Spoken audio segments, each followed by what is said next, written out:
Hello everyone, आज हम start कर रहे हैं क्लास 10th का चैप्टर सर्किल। तो इस चैप्टर में कितने सारे थ्योरम्स हैं, उनको कैसे अप्लाई करते हैं और उनका क्या मीनिंग है, बस इसका एक क्विक रिवीजन करेंगे एग्जाम पॉइंट ऑफ व्यू से। तो सबसे पहले सर्किल होता है क्या? तो सर्किल पता है, सर्किल एक ऐसा कलेक्शन ऑफ पॉइंट्स है जो कि एक पर्टिकुलर पॉइंट से इक्वल डिस्टेंस पे है। तो ये पॉइंट अगर सेंटर है इसका, तो इससे जितने सारे पॉइंट्स है सर्किल पे सब इक्वल डिस्टेंस पे है। जिस डिस्टेंस को हम क्या कहते हैं? रेडियस। तो this is radius of the circle. इसका एक ही पैरामीटर होता है आर। यहाँ पे हम बात करेंगे इसके थ्योरम्स की। सर्किल के से रिलेटेड हमारे पास कितने सारे थ्योरम्स है इस चैप्टर में। तो उससे पहले कुछ इंपॉर्टेंट टर्म्स जो हम याद रखने हैं, सब वो क्या है? सबसे पहला कॉर्ड।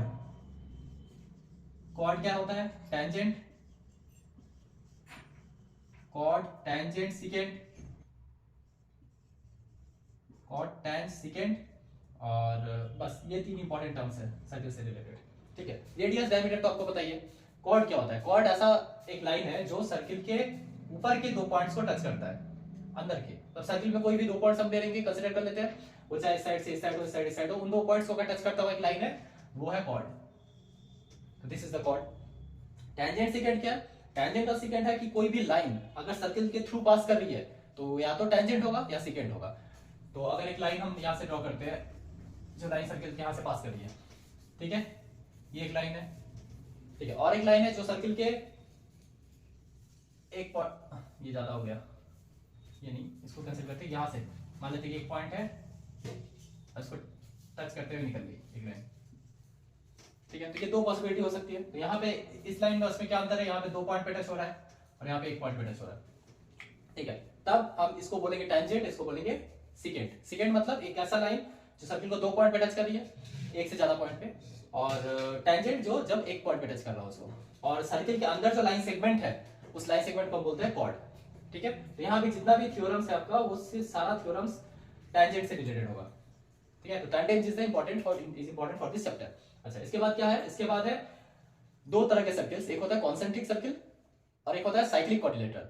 तो कॉन्सेंट्रिक सर्किल क्या है? कॉन्सेंट्रिक सर्किल, और एक है साइक्लिक क्वाड्रिलेटरल। ये दो इंपॉर्टेंट टर्म्स है, ये पता रहना चाहिए आपको क्वेश्चंस के लिए। कॉन्सेंट्रिक सर्किल मतलब जैसे बात बोला है कॉन्सेंट्रिक मतलब सेम सेंटर, तो सेम सेंटर वाले जितने सारे सर्किल्स हैं सबको बोलेंगे कॉन्सेंट्रिक सर्किल। जैसे अगर ये हमारा सेंटर है, इसके चारों तरफ ये एक सर्किल बना हुआ है, ठीक है। अब इसी सेंटर को कंसीडर करके अगर एक और सर्किल ड्रॉ कर दे तो ये दोनों क्या हो जाएंगे? कॉन्सेंट्रिक सर्किल, सेम सेंटर वाले दो सर्किल्स। अगर एक थर्ड ट्रायंगल सर्किल बना दे, इसका भी सेंटर यही है, तो ये तीनों हो गए कॉन्सेंट्रिक सर्किल्स, ठीक है। तो ऐसे सर्किल्स को बोलेंगे जिनका सेंटर सेम हो, रेडियस डिफरेंट हो ही सकता है, तो उसको बोलेंगे कॉन्सेंट्रिक सर्किल। साइक्लिक क्वाड्रिलेटरल क्या है? ये एक तरह का क्वाड्रिलेटरल है, सर्किल नहीं, एक तरह का क्वाड्रिलेटरल है, जिसके क्वाड्रिलेटरल में कितने सारे कॉर्नर्स होते हैं? 4 कॉर्नर्स। तो 4 कॉर्नर्स एक सर्किल के थ्रू पास होने चाहिए। जैसे अगर हम एक क्वाड्रिलेटरल बना दें ऐसा कुछ, थोड़ा गलत बन गया, यहां बनाते हैं,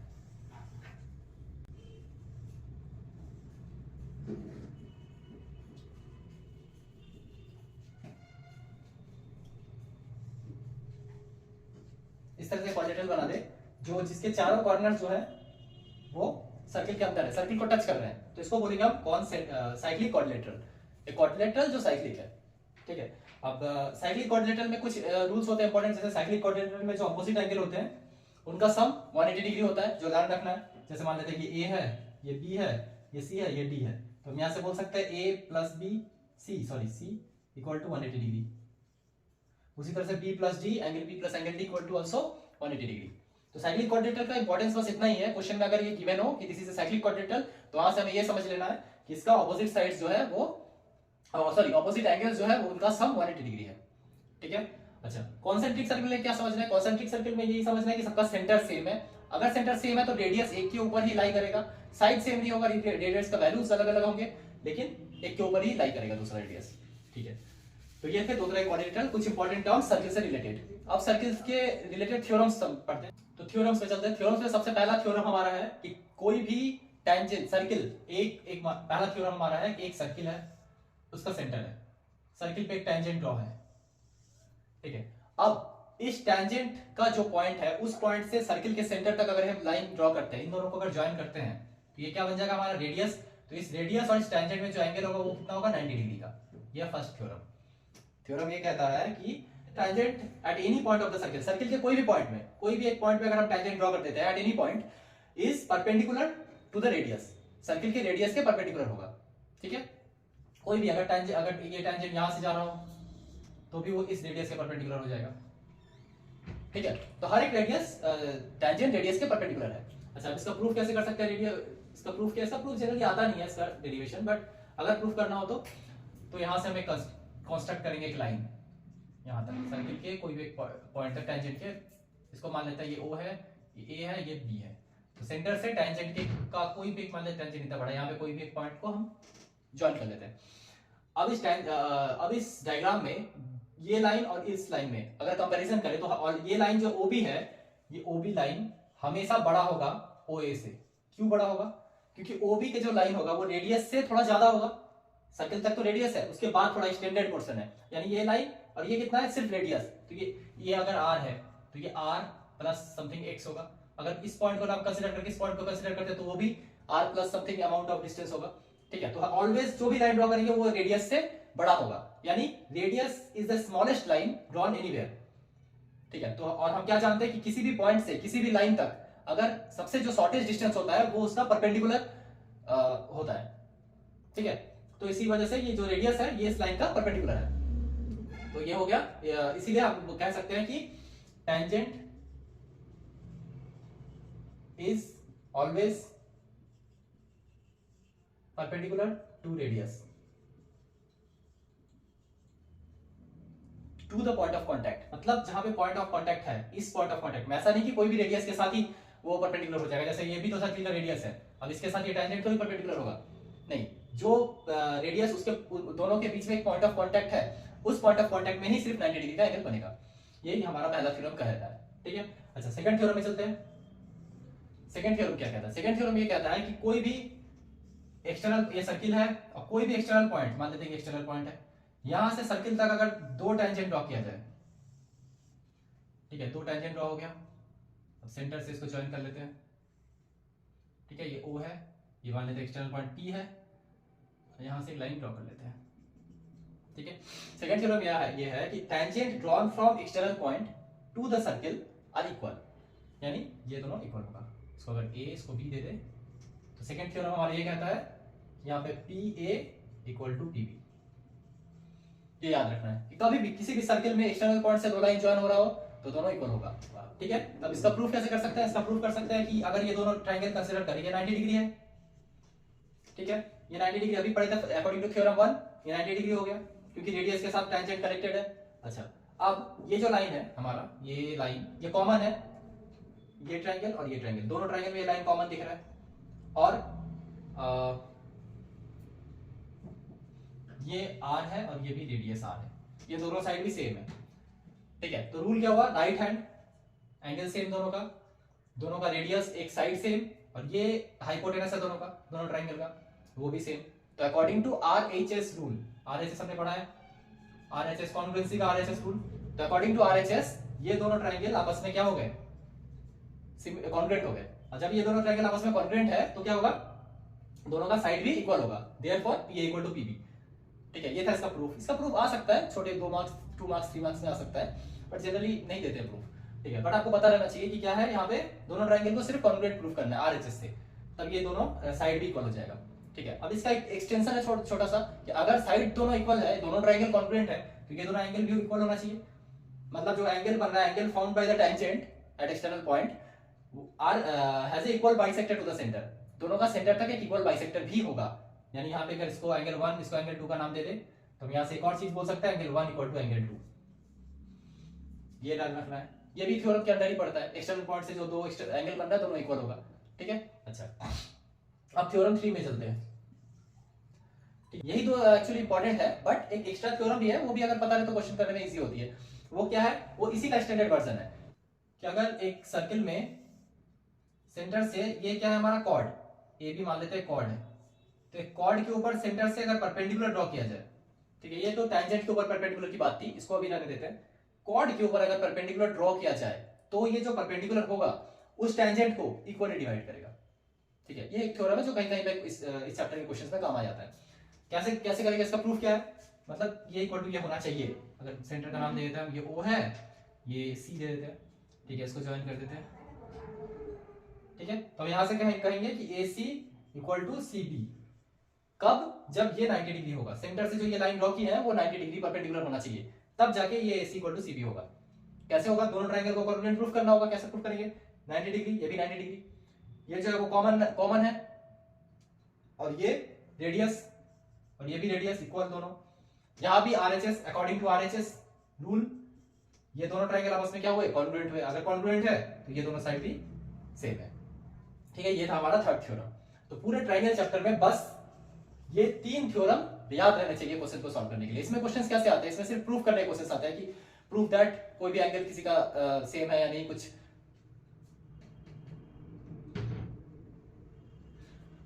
तो पूरे सर्कल के चैप्टर में यही 3 थ्योरम है बस, जो कि हमें ध्यान रखने हैं क्वेश्चन को सॉल्व करने के लिए। इसमें जनरली प्रूफ करने के क्वेश्चंस आ सकते हैं, या तो एंगल फाइंड आउट करना होता है हमें। तो जब क्वेश्चन आएगा तो वही करना है। सबसे पहले हमें देखना है कि क्वेश्चन में क्या क्या पॉइंट है, क्या प्रूफ करने के लिए बोला है। फिर याद करना है कि हमारे पास टूल्स क्या क्या है। तो टूल्स हमारे पास ये है, ये 3 थ्योरम हमारे टूल्स है। फिर समझना है कि उसको कहां पे कैसे अप्लाई करें, ठीक है। अच्छा, टेंजेंट के बारे में एक इंपॉर्टेंट चीज छूट गई कि टेंजेंट कब कहां रहे तो कितने सारे बन सकते हैं, ठीक है। तो टेंजेंट आपको जैसे कि पता है, टेंजेंट सर्कल के एक पॉइंट से पास करता हुआ एक लाइन है, वो सिर्फ एक ही पॉइंट को टच करता हुआ जाएगा और दूसरा नहीं, ठीक है। तो अगर पूछे कि एक सर्किल, मान लेते ये हमारा सर्कल है, ठीक है, इस पर टेंजेंट ड्रॉ करना है, और कहां से? एक एक्सटर्नल पॉइंट से। तो एक एक्सटर्नल पॉइंट बाहर P है, ये हमारा P एक्सटर्नल पॉइंट है। तो इस एक्सटर्नल पॉइंट से इस सर्कल में कितने सारे टेंजेंट ड्रॉ हो सकते हैं? सिर्फ 2। एक यहां से निकल जाएगा और एक यहां से निकल जाएगा, ठीक है। ये कब हुआ? कौन सा केस है? ये एक्सटर्नल पॉइंट का केस है। एक्सटर्नल पॉइंट रहा तो ये सीन होगा। अगर इसको थोड़ा चेंज कर दे, ऑन द सर्किल बोल दे कि जो पॉइंट है वो ऑन द सर्किल है, यहां है पॉइंट। अब इस पॉइंट से सर्किल तक कितना सारा टेंजेंट ड्रॉ कर सकते हैं? सिर्फ एक, जो इस पॉइंट खुद ही इस पॉइंट को पास करता हुआ चला जाए, ऐसा। ये सेकंड केस है हमारा। और थर्ड केस क्या हो सकता है? थर्ड केस, अगर पॉइंट हम सर्किल के अंदर रख दे, पॉइंट जैसे कि ये सर्किल के अंदर एक पॉइंट है P, अब उस पॉइंट से सर्किल तक कितने सारे टेंजेंट ड्रॉ कर सकते हैं? कुछ भी ड्रॉ करे तो क्या होगा? सर्किल को इंटरसेक्ट करके निकल जाएगा, या तो दोनों साइड से, तो टेंजेंट नहीं रहेगा, फिर सेकेंड बन जाएगा, यानी नॉट पॉसिबल। तो सर्किल के अंदर कोई पॉइंट रहे तो वहां से सर्किल तक हम कोई भी टेंजेंट ड्रॉ नहीं कर सकते, ठीक है। जब सर्किल के ऊपर है तो सिर्फ एक टेंजेंट ड्रॉ कर सकते हैं, और जब पॉइंट सर्किल के बाहर है वहां से सर्किल तक हम 2 टेंजेंट ड्रॉ कर सकते हैं, ठीक है। ये थे कुछ टेंजेंट, ये था टेंजेंट के बारे में। अच्छा, तो ओवरऑल सारा कुछ इसमें सर्किल में जितना भी पॉइंट था जो याद करने लायक है वो सब हम कवर कर चुके हैं। अब इसके कुछ इंपॉर्टेंट क्वेश्चंस को देखते हैं। तो पहला क्वेश्चन हमारा यह है, एक क्वाड्रिलेटरल है ABCD। ये ABCD हमारा एक क्वाड्रिलेटरल है। इस क्वाड्रिलेटरल में एक सर्किल इसके अंदर बनाया गया है, is drawn to circumscribe a circle. मतलब इस क्वाड्रिलेटरल ने सर्किल को सर्कमस्क्राइब किया हुआ है, सर्किल को उसके अंदर रखा हुआ है, ठीक है। तो ये जो सारे क्वाड्रिलेटरल के साइड्स हैं, ये सब एक एक पॉइंट पे टच कर रहे हैं।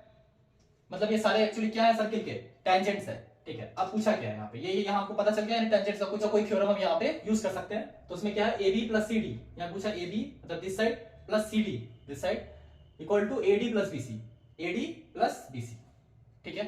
ऑपोजिट साइड जो है उनका सम इक्वल है, ये प्रूफ करना है, ठीक है। तो कैसे कर सकते हैं? अब हम याद करेंगे, यहाँ पे सबसे पहले पता चल गया क्या निकालना है। अब क्या पढ़े थे टेंजेंट से रिलेटेड? 2 चीज पढ़े थे, या तो 90 डिग्री, एक पहला थ्योरम था कि 90 डिग्री होगा रेडियस के साथ, तो ना रेडियस है ना 90 डिग्री प्रूफ करना है, तो उसकी जरूरत नहीं है। सेकेंडली क्या पढ़े थे कि एक्सटर्नल पॉइंट से अगर सर्किल तक कोई टेंजेंट ड्रॉ करते हैं वो दोनों इक्वल होता है।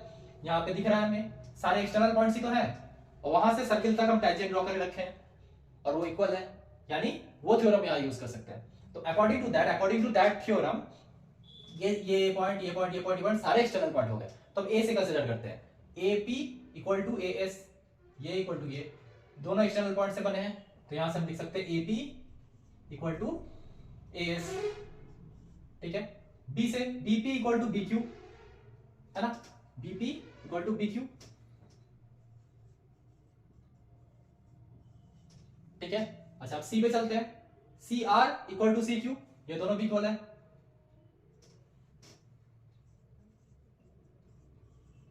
ठीक है। DR इक्वल टू DS,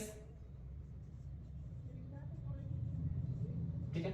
ये चारों क्यों होंगे? क्योंकि एक्सटर्नल पॉइंट से टेंजेंट ड्रॉ किए हैं। अच्छा, जब ये चारों इक्वल है, हमें क्या निकालना है? हमें AB और CD निकालना है, ठीक है। तो AB के लिए क्या चाहिए? AB के लिए AP और PB चाहिए, यानी AP और PB एक साथ है, एपी और पीबी एक साइड में है, उसके साथ सीडी चाहिए, सीडी के लिए सीआर और डीआर, तो सीआर और डीआर एक साथ है। अब ये जो चारों हैं इन चारों को ऐड करते हैं, adding the all the 4 equations, तो चारों को ऐड कर देंगे तो क्या आएगा, AP plus BP plus CR plus DR, और यहाँ पे इन सबको ऐड करेंगे AS plus BQ plus CQ plus DS, चारों को ऐड करेंगे एपी और बीपी मिलके क्या बन जाएगा, एबी, एबी प्लस सीआर और डीआर मिलके CD equal to AS BQ मिला के एएस और बीक्यू कुछ नहीं बन रहा है, बट एएस और डीएस ये मिलके, ये दोनों ऐड करेंगे तो मिलके क्या बन रहा है, AB plus BQ CQ BC. ठीक है, यानी जो हमें प्रूफ करना था वो प्रूफ हो गया है। ठीक है, अच्छा अब ये था पहला क्वेश्चन हमारा। अब एक और क्वेश्चन देखते हैं, क्वेश्चन नंबर 2। क्वेश्चन 2 में एंगल रिलेटेड दिया हुआ है, तो एंगल रिलेटेड क्या है, ये इसमें गिवन क्या है, इसमें गिवन, अच्छा ये हो गया, इसको इरेज कर देते हैं। ठीक है, सेकंड क्वेश्चन में क्या बताया है, यहाँ ईएफ और जीएच लिख देते हैं। ठीक है, ये जो ईएफ लाइन है और नीचे जो जीएच लाइन है, ये दोनों आपस में क्या है, पैरेलल है। यहाँ गिवन ये है ईएफ पैरेलल टू जीएच, ये गिवन है। ठीक है, ये हमारा गिवन है। ओके, अच्छा प्रूफ क्या करना है यहाँ पे, प्रूफ ये करना, सॉरी फाइंड आउट क्या करना है, फाइंड आउट करना है एओबी क्या है, AOB equal to question mark, AOB ये वाला एंगल, ये कितना होना चाहिए। ठीक है, तो ये फाइंड आउट करते हैं। अब ये फाइंड आउट करने के लिए क्या एंगल की बात कर रहा है, तो यानी हम सेकंड थ्योरम यहाँ पे यूज करना पड़ेगा, सॉरी फर्स्ट थ्योरम, जो रेडियस जब ड्रॉ करते हैं किसी भी टेंजेंट में, तो वो कितना होता है, 90 डिग्री होता है, और एक्सटर्नल पॉइंट वाला भी थ्योरम यूज कर सकते हैं। ठीक है, तो पहले अप्रोच करते हैं इस एंगल को फाइंड आउट करने के लिए कि ये इस ट्रायंगल के अंदर आ रहा है। ओके, अच्छा तो यहाँ पे हमारा फर्स्ट थ्योरम कहाँ अप्लाई होगा, फर्स्ट थ्योरम सिर्फ दो जगह अप्लाई हो सकता है जहां टेंजेंट बने हो, तो यहाँ पे टेंजेंट एक है और वहां पे ये भी रेडियस एक बना हुआ है, तो टेंजेंट के साथ ये रेडियस का मतलब ये हो गया हमारा 90 डिग्री अकॉर्डिंग टू थ्योरम 1। अच्छा, और ये भी टेंजेंट है, ये रेडियस है, ये भी हो गया 90 डिग्री अकॉर्डिंग टू थ्योरम 1। ठीक है, तो हमारे पास दो 90 डिग्री है। अच्छा, अब ये साइक्लिक एक क्वाड्रिलेटरल है, ए बी क्यू पी, ये क्वाड्रिलेटरल है। क्वाड्रिलेटरल के हर एंगल का सम कितना होता है, 360 डिग्री, तो सब पूरे एंगल का सम 360 होगा, मतलब angle A plus angle B, angle A plus angle B plus angle Q plus angle P. Q P क्या है, 90 90 है, मतलब ये हो गया 180, 90 प्लस 90 180 इक्वल टू टोटल कितना है 360। तो यहां से सिर्फ एंगल बी और ए कितना हो गया, एंगल ए और प्लस एंगल बी, 360 माइनस 180 180, तो हमें इन दो एंगल का सम, एंगल बी और एंगल ए, ये दोनों एंगल का सम कितना मिल गया 180। ठीक है, अब पता कितना किस ट्रायंगल में करना है, इस ट्रायंगल में एंगल एओबी फाइंड आउट करना है। ठीक है, तो इस ट्रायंगल में हम देखते हैं ये पूरा एंगल का आधा ये होगा, क्यों, क्योंकि एक्सटर्नल पॉइंट से अभी हमने सेकंड थ्योरम में पढ़ा था, एक्सटर्नल पॉइंट से कोई भी दो टेंजेंट अगर ड्रॉ होता है, यहां से ये भी एक टेंजेंट है, ये भी एक टेंजेंट है, तो जब दो ट्रायंगल एक्सटर्नल पॉइंट से ड्रॉ होता है तो उसमें जो एंगल बनता है वो क्या होता है, एंगल बाइसेक्टर, यानी ये दोनों एंगल आपस में इक्वल है, ये दोनों एंगल आपस में इक्वल है। ठीक है, तो यहाँ पे इनको हाफ कर देते हैं, half angle A plus half angle B equal to half 180 means 90 degree. ठीक है, अब हाफ एंगल ए क्या है, ये अंदर वाला एंगल, इस एंगल को 1 लिख देते हैं, इसको 2 लिख देते हैं। ठीक है, तो angle 1 plus angle 2, half angle A मतलब angle 1, half angle B, sorry angle 1 तो यहां था ना, एंगल 2 और हाफ एंगल बी मतलब angle 1 equal to 90 degree. Okay, मतलब हमने क्या फाइंड आउट किया, एंगल 1 प्लस एंगल 2 90 डिग्री होता है। अब इस ट्रायंगल में एक ट्रायंगल के सब एंगल्स का सम क्या होता है 180 degree, angle 1 plus angle 2 plus angle AOB equal to 180 degree, angle 1 plus angle 2 plus angle AOB equal to 180 degree. ठीक है, angle sum property of a triangle. अब यहां से एंगल 1 प्लस एंगल 2 हमने क्या निकाला है 90, तो 90 यहां पुट कर देंगे, तो एंगल एओबी क्या आ जाएगा 180, ये कितना निकला 90, यानी 180 से 90 माइनस यानी 90, angle AOB equal to 90 degree find out हो गया, यही निकालना था। तो एंगल एओबी हमारा क्या है 90 डिग्री है। कौन कौन से थ्योरम अप्लाई हुए, first theorem second theorem, both first theorem कहां अप्लाई हुआ, ये जो 90 डिग्री पुट किए सबसे पहले, इसको इनको क्यों 90 डिग्री लिखे थ्योरम 1। अच्छा, और कहां अप्लाई हुआ, यहाँ पे जब हम ये दोनों एंगल इक्वल किए, तो एक्सटर्नल पॉइंट से जब दो टेंजेंट ड्रॉ करते हैं तो दोनों एंगल बाइसेक्टर फॉर्म करता है। ठीक है, उसको प्रूफ करना हो तो कैसे प्रूफ करेंगे, यहाँ से ये ट्रायंगल ज्वाइन कर दिए, अब इस उसको प्रूफ करना तो कैसे प्रूफ करेंगे, अब यहाँ से अब जब ये ज्वाइन कर दिए तो यहाँ पे ये एक ट्रायंगल है हमारे पास, ये दूसरा ट्रायंगल है, ठीक है। अब दोनों ट्रायंगल आपस में अगर कॉन्ग्रुएंट हो जाते हैं तो ये दोनों एंगल इक्वल हो जाएगा। वो कैसे होगा, ये साइड रेडियस है, ये भी साइड रेडियस है, रेडियस इक्वल, एक्सटर्नल पॉइंट से टैंजेंट ड्रॉ है, ये दोनों भी इक्वल हो गया, और ये जो साइड है ये कॉमन है, कॉमन हो गया, तो ये एंगल इसके इक्वल होगा, ठीक है। तो वहां से भी हम प्रूव कर सकते हैं ये चीज। तो ये था दूसरा क्वेश्चन। अच्छा एक और क्वेश्चन देखते हैं। तो एक क्वेश्चन है कि एक सर्किल है, उसमें एक्सटर्नल पॉइंट से दो टैंजेंट ड्रॉ किए हुए हैं, अच्छा सेंटर से दो रेडियस भी इनके ऊपर बना हुआ है और एक कॉर्ड बना हुआ है, ठीक है। अब गिवन क्या है कि ये जो कॉर्ड और रेडियस के बीच में एंगल फॉर्म हो रहा है, एंगल 1 और एंगल 2, ये दोनों का वैल्यू 30 डिग्री मेंशन किया हुआ है, ठीक है। अच्छा और क्या दिया हुआ है, ये जो कॉर्ड है उसका लेंथ 6 सेंटीमीटर है, ठीक है, ये भी गिवन है। तो फाइंड आउट हमें क्या करना है, length of the tangent PA, E से A तक का डिस्टेंस, E से B तक का सेम ही होगा, तो ये टैंजेंट का लेंथ फाइंड आउट करना है और रेडियस फाइंड आउट करना है, ये OA कितना किस लेंथ का होगा, ठीक है। तो इसके लिए हमें कंस्ट्रक्शन करते हैं, O से P तक एक लाइन ड्रॉ कर ज्वाइन करते हैं, तो O से P तक एक लाइन ड्रॉ हो गया, ठीक है। अब ऊपर वाले ट्रायंगल में देखते हैं इसमें कौन कौन सा थ्योरम पढ़े हैं। सबसे पहला थ्योरम था कि 90 डिग्री फॉर्म करता है रेडियस टेंजेंट के साथ, तो यहाँ पे 90 डिग्री फॉर्म हो रहा है, ये एक थ्योरम था। अच्छा उस पे बाद में आते हैं, सबसे पहले हमारे पास क्या है, एंगल 1 और एंगल 2 का वैल्यू। तो इस छोटे से ट्रायंगल में हम इस पूरे एंगल का वैल्यू निकाल फाइंड आउट कर सकते हैं।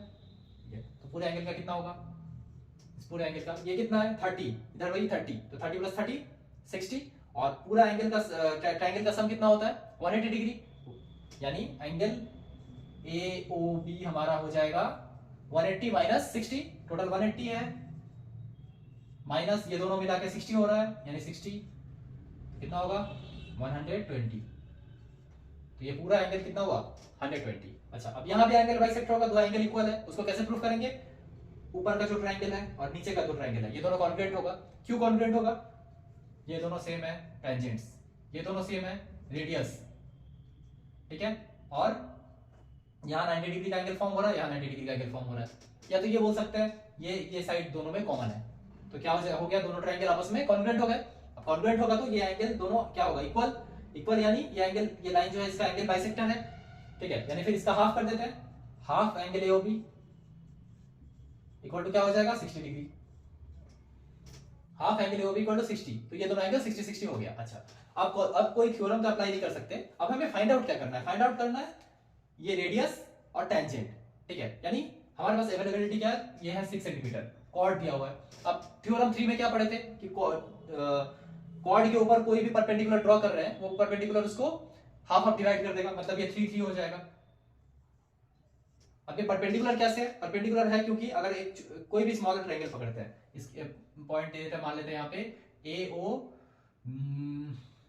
AOBC सी दे देते हैं, ठीक है। अब AOC में AOC कैसा दिख रहा है, कुछ इस प्रकार से दिख रहा है, A है, यहाँ O है, यहाँ C है, ठीक है। ये हमने फाइंड आउट किया 60 डिग्री, ये ऑलरेडी गिवन है 30 डिग्री, तो 60 प्लस 30 क्या होता है 90, तो बचा हुआ साइड क्या हो जाएगा 90 डिग्री, यानी ऑब्वियसली ये 90 डिग्री है, ये 90 डिग्री है, ठीक है, और ये हमारे पास कितना है 60 डिग्री, ओके।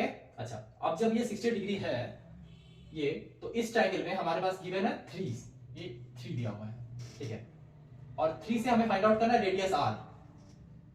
तो अगर देखिए इस ट्रायंगल में, तो ये एक्चुअली क्या है परपेंडिकुलर, और ये क्या है हाइपोटेनस, और यहाँ एंगल, एंगल के साथ परपेंडिकुलर हाइपोटेनस में रिलेशन क्या होता है, जब एंगल से हमें साइड फाइंड आउट करना हो तो ऑब्वियसली उस समय किसका याद आएगा ट्रिग्नोमेट्री का, तो यहाँ पे ट्रिग्नोमेट्री अप्लाई किया जाएगा। ट्रिग्नोमेट्री में हाइपोटेनस सॉरी परपेंडिकुलर और हाइपोटेनस के बीच में रिलेशन कब होता है साइन में, यानी साइन 60 डिग्री लगाएंगे यहाँ पे, तो sine 60 degree equal to 3 divided by R radius. अब साइन 60 का वैल्यू क्या होता है √3/2, तो साइन 60 को क्या लिखेंगे √3/2, ठीक है, √3/2 इक्वल टू 3/R,